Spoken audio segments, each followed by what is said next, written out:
Hey y'all, it's Dr. Know-It-All. I am going to drive to work in the rain with version 12.3.3 of full self-driving supervised. I haven't had a chance to drive it in the rain before, so we'll see if it's interesting enough even to post, but I'll go ahead and start with the garbage truck going by. So handled that like a champ, no problem at all. So we will see how it works. Currently it is auto speed to like it automatically sets the max speed and all of that good stuff. So yeah, it'll be interesting to see. And like I said, it may be boring. Display is off and video is recording. There we go. So yeah, we did a bunch of tests the last couple of days on full self-driving. If you haven't seen those, you should definitely check those out with that video. I did a video on that. And also glad that it's raining today and not yesterday, because I would have been bummed to have missed the 88% total eclipse here. I was very sad that I was not able to get to the totality, but 6 to 7 hours was the closest place, and it was just too far. I was too busy, all that stuff. So, you know, life is full of regrets, I guess. So anyway, I will be curious to see how it handles the windshield wiper stuff, all of that, with version 12.3.3. It just hasn't rained a lot recently, so we will see. Thus far, it has not decided to kick on the windshield wipers, so we'll find out. Yep, waiting to see what it looks like. Beautiful springtime, right? You can see that the leaves are starting to leaf out, or the trees, sorry, the leaves are coming out on the trees. There we go. Okay, so it's stopping too far back for this stop sign, FYI. So, you know, to Tesla's team, and if any of them care, it should definitely be much further out, because there's a stop sign and then there's a stop line, and it needs to be going to the stop line, not the stop sign. So anyway, it is doing better. It still thinks it's 25. It is absolutely not 25. There was a 50-mile-an-hour thing there, but at least it's doing like 38, 39 now. As soon as it sees the sign, of course, it goes a lot faster, but that's unfortunate that it is still behaving that way. It just, I don't know why it's so difficult for Tesla's team to get the proper navigation information. There's a lot of incorrect information of roads, and this one doesn't even look like a 25-mile-per-hour zone. I mean, it's a big old road, you know, maybe not 50, but I would guess somewhere between 40 and 50 miles an hour for the speed limit. So, and weirdly enough, I mean, at this point, it looks like it actually should kind of like slow down a little bit, because there's a bunch of commercial things and there's businesses up here, but as far as I know, it's 50 all the way till the traffic light. So, okay, so we have gotten a full self-driving maybe degraded. So I was wondering if that was going to happen. Obviously, the windshield wipers have kicked in, and I just missed the light. That's a bummer. I mean, I haven't missed it yet, but I will. This is a very long light. So we will see. Maybe it will actually make it through. That was, nope. just missed it. Worst possible timing. This is the reason I never take this direction. You'll see that I'll get stuck in traffic. So again, navigation information. The car should go back around the mall. It's a much more efficient way to go. And especially because this light, I believe, is about 2 minutes. So I actually won't force you to sit through it. So I'll be back when the light actually changes. Okay, the light's finally changing. I lost 3 minutes on my commute due to this light. So that's how ridiculous this light is. So it is, the reason I never go this way, and the reason why no local goes this way, is simply because that light is outrageous. And then all of these lights up here they tend to change like right in front of the light. Also, poor choice here. Don't know why it's decided to go behind a very, very slow car. This car was obviously slow, and so the vehicle should have gone around it, because it's a 45 zone and he's only doing 40, and yeah, the car's around me. So, you know, relatively poor. And also, we've only got 5 seconds before this light is going to change. So 1, 0, and the car is going to stop, which is also a terrible decision. So, oh gosh, so far the car has made, this is that, you know, okay, what it could have done was gone around that car so that it wouldn't even have been an issue, but we could have also sped up by about 1 mile an hour. You can see clearly the countdown timer going on there. So the car is, you know, it's just driving way too inefficiently here. It needs to do things just a little bit faster. If I had actually gotten up to speed in the 50-mile-an-hour zone back there, I would have made the light rather than missed it. So, you know, it's just a stack of errors that are going on here, because by not going around that other vehicle, I ended up catching that light. By not going 1 mile an hour faster in the area where I was, you know, in that range, I then missed the light, because, and also slammed on the brakes. I would have just gone ahead and gone through. I mean, it was close enough that wasn't an issue. Also, this is a problem right here, because now at this point, it's got to get over to the right, because it's got to make a, well, here, I'll show you. Oh, it's going to do a clover leaf. Interesting. I guess we're going to go a different direction today. So it's got a little bit longer. Let's see. I'll let it go. I mean, whatever. I've got a little extra time today, so I'm not super pressed. But anyway, let's see what it does, because it should go around. I wouldn't have gone in back there, but it is a little bit of a challenge. But of course, it knows there's a truck here, and trucks generally can't accelerate very fast. So it should be able to jump in right now. And yep, there it goes. Okay, so you know, reasonably good there, just because you knew that there was a truck, so it was reasonable that it was going to be able to get in front of the truck.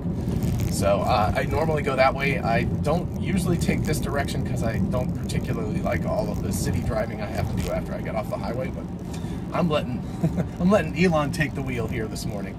So anyway, a couple of the big thing at the beginning of the whole deal is, number one, still doesn't know the speed limit there. It's clearly 50 miles an hour. Clearly the road is not at 25, and the car insists that it's 25 there, and it goes a little bit faster now. It goes up to like 38, but it doesn't go anywhere close to the speed limit. And then the other one is just that lack of local knowledge. If you haven't seen my video on that, I did my top 10 reasons why I still disengage autopilot all the time, or sorry, full self-driving supervised all the time. I think it's, weirdly enough, it did not do well. I don't know why. I do top 10s once in a while, and they always perform terribly on my channel. So maybe you guys can let me know in the comments the reason why. I don't know why. It's like top 10s usually do well, and for me, they like do worse than normal videos. So it's crazy. I don't know. But anyway, I'm curious why maybe you don't watch top 10s on my channel. But also, you know, one of the big reason. Well, second reason, I'll let you figure out what number one is. You can watch the video. But the number two reason is lack of proper navigation information. And it needs to know local tips and tricks. Like, it just so happens that my drive always involves going left.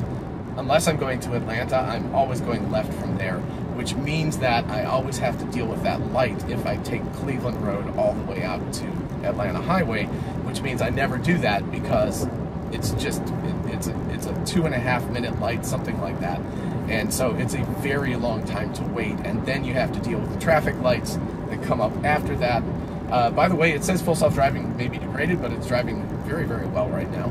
And let's see how it handles this. Yeah, okay, the speed limit is 55, but it's got a blue thing, so that means it's kind of matching traffic flow. So clearly it's seeing what everybody else is doing, so it's doing the speed everybody else is. So I think that's appropriate. You know, you don't want to go like super slow when everybody else is going faster. But anyway, that lack of the ability to navigate like a local makes me intervene pretty much every single drive, since I'm always going left. Like, I would not, unless I was recording this, I would never have gone straight. I would have gone through the mall, would have avoided 1, 2, 3 lights. So that left-hand turn and 3 more lights after that. Now I do have to wait and make a turn out of the other thing, but then I just pop out and I go on the highway. Don't have to go through a light that direction because I go right. So again, all of those little local tips and tricks mean that I always intercede in full self-driving. So I basically don't use it until I get through the mall. Sometimes I use it in the mall, but it also goes very, very slowly through there. So again, always better than version 11, but it really, really, really needs that local knowledge to be able to drive such that I won't intervene. On the way home, oftentimes I'll do it, but even then I go through the mall. I don't go all the way to that light and turn right because it's a waste of time. So I always turn in earlier than that. So, you know, if nothing else, I would love to be able to just like sort of take my finger and like outline the path for it so I could go like, just go this way every time. You know, at the very least, I should be able to tell it how I want to commute to work. So, we'll see. But anyway, it's doing very well in the rain. No, it's not behaving any differently. Now, this isn't a really heavy rain by any means, but it's behaving well. The windshield wipers apparently are operating at a good, you know, I don't feel like there's too much, too little, whatever that kind of thing is. So that was a huge problem with version 11. I also have no idea why. Maybe it's because of the rain and because it says it's degraded, but it should go around this black car because they're going under the speed limit by several miles an hour. So, and then plus the fact we've got people merging onto the highway up here. So like that oil truck right there is going to be an issue and we're going to have to interact with it. So at this point, for double reasons, it should be in the left lane, but I guess it's usually more aggressive than that. Let me see. I'm on assertive, but I don't think it matters anymore. But again, the highway stack is, I think, still version 11 of the software, and it just so happened that it worked out. Again, why we're not going in the left lane, I have no idea, because we're now going 60 and 65. There's zero reason for the car to be going this slowly. So it's behaving extremely conservatively in this weather, and I think that's the major thing I'm noticing from normal behavior. If it was like a sunny day, this thing would have been zipping along at about 75.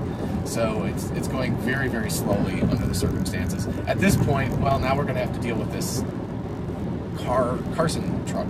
Yeah, that guy's definitely going to. Okay, so let's see. So it's identified it as blue. This is actually a good sign, and I don't know why that truck is indicating. So it's okay. That actually dealt with that well. Okay, I got to give Tesla that one. I mean, the car should have been in the left lane until now anyway, so we should have been around all of this traffic. But given the fact that it was in the right lane and we needed to turn, that did pretty well. But again, I would have been in the left lane and just avoided all that stuff. So I still got to ding it for that. It needs to. And again, I don't believe that we're on version 12 of the software on the highway yet. So when we get an official confirmation of that, we can revisit this stuff, because again, if it's learning from a human driver, a good human driver is always going to avoid the interchange issue unless absolutely necessary. So you'll get out of the way as long as conditions permit that to happen. And so, therefore you'll. Anyway, I think you understand, right? So like a good human driver that's paying attention is going to get over into the lane where you don't even have to deal with the merge stuff. So the car should be able to go now, but it's because it has to come to that complete stop, it's going to wait for this Cadillac. I think it's Cadillac, whatever that car is. Oh, it's a Chrysler. Never mind. Whatever that car is. So that was good. I mean, that's really good. I mean, it's out and it's moving. So it feels much more confident now. So I'm going to chalk up a lot of that lack of confidence to the fact that it was driving on version 11 of the software, I think. Because again, we've got full self-driving may be degraded, but the car is behaving really differently than it was just a minute ago when we were on the highway. So it's much more assertive and confidence inspiring. And again, you know, it's raining and the surfaces are wet, so you don't want to be crazy, but it's also not terrible. It's not like it's just dumping rain or anything at the moment. So there's plenty of room for the vehicle to behave more assertively than it was on the highway. So anyway, at this point, I don't think the windshield wipers probably, oh, there, oh, look at that. I was just saying the windshield wiper should probably turn off or get reduced at this point, but it did exactly what I was thinking and turned itself down at that point. Notice these old lights here. These are like old school lights. Like, I think they're LEDs, but they're the, yes, they are. So they're just kind of an old school container. Man, it's like, reminds me, I don't know, just those kind of like smaller lights and everything that used to be around when I was a kid with the big tungsten lamps inside them that would constantly burn out. Yeah, that's an interesting little junkyard place over there. Okay. Like I said, I don't usually go this direction. It's a little bit out there, so. And of course the problem, see, again, it's like if you come to a stop a little bit more quickly and get out a little bit more quickly, you don't get stuck behind this Chrysler. So there's just like all these domino effects, and like I'm very, very critical of inefficient driving. I'm like extremely assertive, as I'm sure people know at this point. So most people could care less about it, but I'm always like, nope, should have been in front of this car, should have gotten around this car, should have been driving a little bit faster here, etc.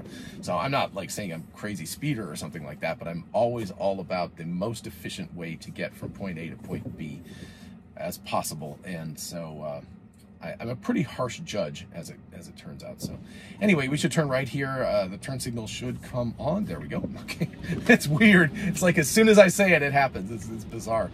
So let's take a look at the camera here, because this is a pretty sharp turn.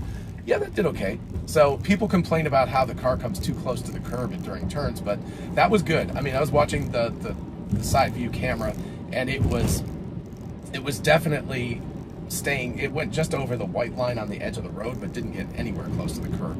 And here's another weird little little spot where you've got a railroad track it has to go through. So, yeah, rather interesting. And let's see here. Okay, we got the green light. I don't know if we'll catch it or not, but so this is again, okay, full self-driving may be degraded. So yeah, again, under these circumstances, this is that thing where you just go like a couple of miles an hour faster. Yeah, because see, we could have easily missed that light at that point. So it just like, you know, it's one of those things where it's like, okay, the walk sign is red or, you know, orange, and you know it's going to turn any second. So just it's not like you have to speed, just go just that teensy bit faster so that you don't have to deal with that situation. Anyway, like I said, I'm very critical. I'm very critical of other humans in the car, so if you ever drive with me, know that I'm judging you, even if I don't say anything. So this is interesting because the car needs to get over into the middle lane, and it is not, and there's a vehicle coming behind us, and that was really unnecessary. That was like totally unnecessary. In fact, the car came to a very hard stop. So again, it should have gone through that, I think. But we've now created a really awkward situation where we are parallel with another vehicle here. So the car should have also been in the middle lane. So again, being critical of the thing because it's poor lane selection, and it's going to have a very difficult time because there's now 1, 2, 3, 4 cars that it's got to contend with as the light turns green. So let's see what it does. It has time to get in now. So yeah, okay. It got lucky because the red car behind us was lazy. But if that guy had been right up on it, I don't know what it would have done. So again, no reason why the car, it was empty. Like there was no reason during all of that preceding like quarter mile or so that it couldn't have gotten into this lane and set itself up properly. So again, you know, it's gotten lucky, but that's not the way to go. You don't want to count on luck to be able to get into the correct lane. You want to set yourself up for success. So it's still, man, I'd put my 16-year-old, almost 17-year-old. So he's been driving like he's been driving since he was 15, but so, you know, it's been a while now. So I would say he is definitely better, but he's also a very good driver. So in terms of thinking about things like that, he's always calculating that stuff out. So I know plenty of adults and plenty of people his age that would drive more poorly than this car is right now. But again, we're trying to emulate the absolute best of human drivers. And the absolute best drivers don't count on luck. They don't count on last second adjustments to make it into a lane or something. You always just adjust it. So you're there ahead of time, so you don't have to worry about it. And that also, it helps avoid accidents and stuff too, because it means you don't have to make any weird movements at the last second. So all of that stuff, you know, it's not just a question of more efficient driving. It's a question of safety is what it comes down to. So I did a video on, again, you can check it out up here if you're interested, but I did a video on how Tesla is going to get better than the best human driver. Because if you emulate humans from reinforcement learning with humans as the ground truth, how do you do a better job than a human? Because humans can only drive as well as humans can drive, right? So there's some driver out there in the 8 billion people on the planet that is the best driver on the planet, or maybe one on the highway, one on the city streets or something, but you know what I'm saying. So there's a collection of humans that are the absolute best, but that still means that that's the best you can do as a human being. And there's only so many miles that a human can drive and all of that kind of stuff. So what do you do if you want to do better than a human? That's interesting. That's when things get really interesting. And I think it comes down to the car playing games with itself effectively. But interestingly enough, so let's see how it does. A little bit close to the curb. All right, I have to disengage here because unfortunately the navigation is it doesn't understand the navigation. So it thinks that the turn is down there. I don't know how to correct it because I keep trying to drop a pin in the parking lot, but it doesn't seem to understand. But I am going to let it park itself, so we'll get to have that fun. So unfortunately, I don't get to have the whole thing. Anyway, I'd have to stop. I would love to actually test it out with this thing too and see how it does with the gate, since the gate doesn't open. But let's see if I just want to park right here, but I kind of want to park head out. So let's see if I kind of come this direction, if it'll pick a spot for me. Yeah, okay, we'll do that one. All right, so we'll let it park while I talk. So car's pulling forward. It's a weird thing to start, but I guess that's okay. And all right, so anyway, that low speed wheel crank. As far as how the car was driving, it is doing very well. It's like, I don't feel unsafe in the vehicle. If anything, I feel like it's too cautious still, especially on the highway. But again, I'll chalk a lot of that up to the fact that I believe that the highway stack is still the old 11 highway stack, and so it's not the new one. And if that's the case, then I won't fault the new full self-driving 12 for that. But on the city streets, it's still making mistakes in terms of the way that it's setting itself up. And there we go. So it parked itself. This is great.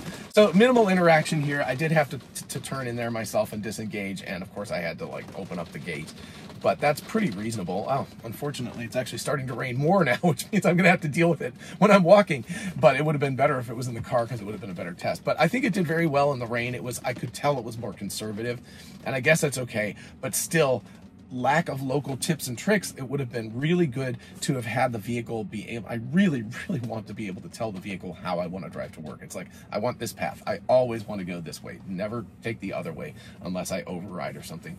I wish it would be able to do that. It doesn't even register the mall as a road, so it doesn't even pop up options for me. So it's mine, I know it's an edge case, but the world is all edge cases. So anyway, I'm hopeful about it, but it still feels like it needs to improve itself to get as good as the best human drivers in terms of just thinking ahead and everything. And again, it's so much better than it was before, but that sort of 20 to 30 second planner is much better than it used to be, but it's still not perfect because again, that light situation back there was a perfect example. The car had no reason not to get into the middle lane because you know the right lane was turning right, the left lane was turning left, and the middle lane was going straight. So there's no reason why it couldn't get into that left lane and just be there. And then of course, you know, in terms of going through the yellow light, that's a personal preference. I would have been like, no, I'll go through, but the car did make it, but that was a pretty violent stop. And if somebody had been close behind us, they would have been rather, you know, potentially dangerous again, because if you come to a stop enough that the car kind of thumps when it finishes stopping, you probably should have gone ahead and gone through the yellow light because it had to stop too quickly. So that's a personal preference critique, but I believe it's probably safer for the car to go through at that point than it is to try to stop rapidly, because again, there could be a car behind you. Now there wasn't in that circumstance, so maybe it would have altered its behavior if there had been a car tailgating us and it would have gone through at that point. But the big thing is it should have been in the middle lane, not in the right-hand lane, in order to get to safely be set up for when that next light turned green. So anyway, let me know what you think. I think the car went very well in terms of, it did well in terms of driving in the rain. So that was a really big plus. It wasn't a heavy rainstorm, but it was rain, you know, wet, and the roads were slick and everything. So it was much more conservative, and I'll give it that. That's okay. Not my preference, but it drove safely, and I think that's all good. As for, you know, those other little tweaks, it's just like little stuff. It's still not quite as good as the best human drivers yet, but I mean, really amazing stuff here, right? It's pretty darn impressive.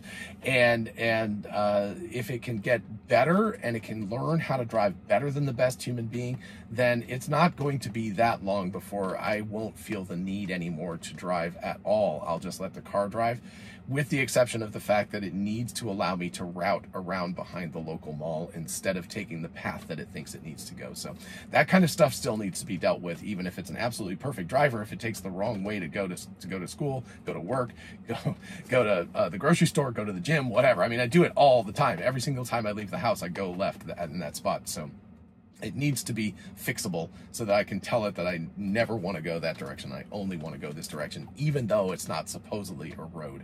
So very edge case for me, but you know, the world is full of edge cases. Anyway, let me know what you think about all of this, and I will see you in the next one. Bye-bye.